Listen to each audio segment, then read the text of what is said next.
आपसे कोई पूछे कि इस दुनिया में सबसे पहले हज किसने किया तो शायद आप नहीं बता पाएंगे। दोस्तों, आपकी जानकारी के लिए बता दें, सऊदी अरब के मक्का शहर में काबा शरीफ की ताबीर तो आदम अलैहिस्सलाम के दौर में ही हो चुकी है। रिवायतों में मिलता है हमें कि जब अल्लाह ने हजरत आदम अलैहिस्सलाम को जन्नत से निकाल कर जमीन पर भेजा तो आदम अलैहिस्सलाम ने अल्लाह के हुक्म से पहाड़ों से पत्थर ला लाकर खाना काबा की ताबीर की। लेकिन उसके हजारों साल बाद जब हजरत नूह अलैहिस्सलाम के जमाने में जो भयंकर तूफान आया तो उस तूफान में काबा शरीफ का ढांचा भी ढह गया था। लेकिन इतने विशालकाय तूफान के बावजूद भी उस काबा शरीफ की बुनियाद बाकी रही। दोस्तों, आज से तकरीबन 4000 वर्ष पहले मक्का के अंदर कोई भी नहीं रहा करता था। फिर हजरत इब्राहीम अलैहिस्सलाम अल्लाह ताला के हुक्म से अपनी बीबी हजरत हाजरा और बेटे हजरत इस्माइल अलैहिस्सलाम को लेकर रवाना हो गए और इस मकाम पर पहुँचे जहाँ पर आज मक्का वाक़ है। उस दौर में वहाँ पर न कोई इमारत थी,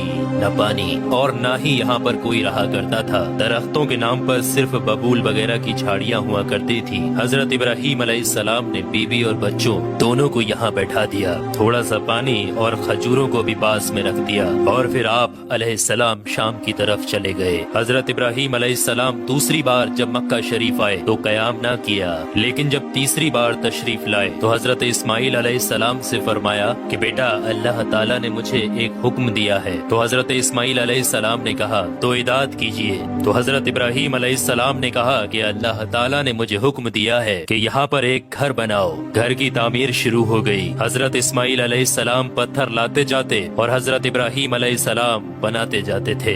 जब तामीर जरा बुलंद हो गई तो हजरत इस्माइल अलैहिस्सलाम एक पत्थर को उठा कर लाए जो कि हजरत इब्राहीम अलैहिस्सलाम उस पर खड़े होकर ताबीर कर रहे थे। यही मकामे इब्राहीम भी है। ये बाप बेटे दीवार को उठाते जाते थे और दुआ करते जाते थे, ऐ परवरदिगार, हमसे कबूल फरमा, तू सुनने और जानने वाला है। उन्होंने घर की तामीर न मिट्टी से की और न चूने से, बस पत्थर के ऊपर पत्थर रखते चले गए और न ही छत बनाई और न कोई उसका दरवाजा। और फिर बाद में अलग अलग जमाने में फिर बैतुल्लाह की तामीर हुई, कुरैश ने भी तामीर की और उनके बाद भी हुई। कहते हैं कि उस वक्त इस्माइल अलैहिस्सलाम की उम्र 20 वर्ष थी। हजरत इब्राहीम अलैहिस्सलाम ने बैतुल्लाह के पहलू में बकरियों का एक बाड़ा भी बना दिया था और इसके ऊपर पहलू की छत डाल दी थी। पहले बैतुल्लाह की जगह पर एक सुर्ख रंग का टीला था। अक्सर सैलाब इसे इधर उधर से काटता रहता था। जब हजरत इब्राहीम अलैहिस्सलाम तामीर काबा से फारिग हुए तो हजरत इस्माइल अलैहिस्सलाम से एक ऐसा पत्थर लाने के लिए कहा जो तवाफ की शुरुआत के लिए निशानी के तौर पर इस्तेमाल किया जाना था। ये पत्थर हजरत जिब्राईल अलैहिस्सलाम अबू कुबैस की पहाड़ियों से लेकर आए। हजरत इब्राहीम अलैहिस्सलाम ने इसे इस मकाम पर रख दिया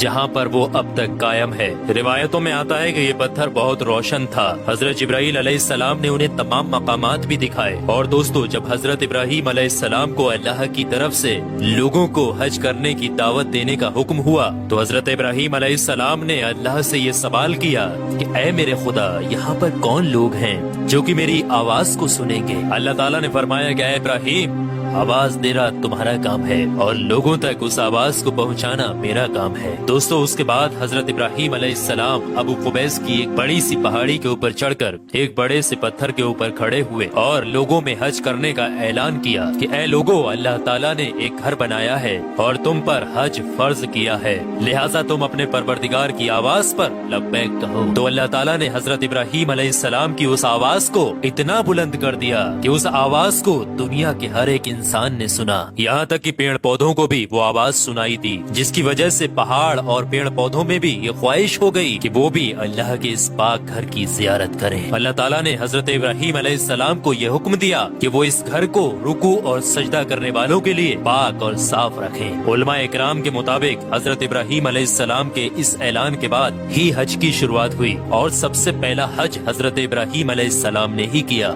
रिवायात के मुताबिक रसूलुल्लाह सल्लल्लाहु तआला अलैहि वसल्लम ने फरमाया कि अल्लाह के इस घर पर अल्लाह की रात दिन 120 रहमतें नाजिल होती हैं। 60 रहमतें तवाफ करने वालों के लिए, 40 नमाजियों के लिए और 20 अल्लाह के घर को देखने वालों के लिए। हजरत हसन बिन अदिया फरमाते हैं कि हमने रसूलुल्लाह सल्लल्लाहु तआला अलैहि वसल्लम के इस कौल पर गौर किया। मालूम हुआ कि ये सब रहमतें दर हकीकत तवाफ करने वाले के लिए हैं कि वो तवाफ करता है, नमाज भी पढ़ता है اور کعبہ کی طرف دیکھتا بھی ہے۔ کسی نے کیا خوب کہا ہے، خانہ کعبہ میں طرح طرح کی فضیلتیں ہیں، گھر والا ہی انہیں جانتا ہے۔ جو کوئی بھی یہاں پر اپنی خطاؤں سے ڈر کر آیا، اللہ اس کی حفاظت کرتا ہے۔ طاہر الکربی لکھتے ہیں کہ خانہ کعبہ 11 مرتبہ تعبیر ہوا ہے۔ حضرت آدم علیہ السلام نے بنایا، حضرت شیش علیہ السلام نے تعبیر کیا، حضرت ابراہیم علیہ السلام نے تعبیر کیا، امالکہ نے بنایا، جرہم نے تعمیر کیا، کسی نے تعمیر کیا، قریش نے بنایا، عبداللہ بن زبیر رضی اللہ تعالی عنہ نے تعبیر کیا،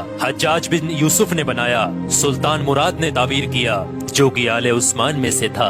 دوستو آپ کو بتا دیں، جو کعبہ شریف کی تعبیر کے لیے حلال مال اکٹھا کیا گیا تھا وہ کافی نہیں تھا، اس لیے 6 ہاتھ ایک بالست جگہ کم کر دی گئی تھی اور ایک چھوٹی سی گول دیوار بنا دی تھی تاکہ لوگ اس کے باہر طواف کریں۔ کعبہ کے اندر انہوں نے 2 صفوں میں 6 ستور رکھے تھے جس کے اوپر چھت تھی۔ اس سے پہلے کعبہ شریف کے اوپر چھت موجود نہیں تھی، دروازہ ایک رکھا تھا، چھت کی بلندی 18 ہاتھ تھی۔ حضرت زبیر رضی اللہ تعالی عنہ نے کعبہ شریف کی چھت کی بلندی 27 ہاتھ رکھی تاکہ عرش کے مناسب ہو جائے۔ ایک دروازہ داخلے کے لیے اور ایک باہر جانے کے لیے بنایا، دونوں دروازے سطح زمین کے برابر تھے۔ دوستو آپ کو بتا دیں، جس دن کعبہ شریف کی تعمیر مکمل ہوئی وہ دن بہت عجیب تھا۔ اس دن بہت سارے غلام آزاد کیے گئے اور بہت سی بکریاں ذبح کی گئیں۔ تو دوستو اب آپ لوگوں کو سمجھ میں آ گیا ہوگا کہ کعبہ شریف کی تعمیر کس کس طریقے سے، کس کس وقت میں کس کس نے کی اور سب سے پہلا حج کس نے ادا کیا۔ تو کعبہ شریف سے جڑے ہوئے کچھ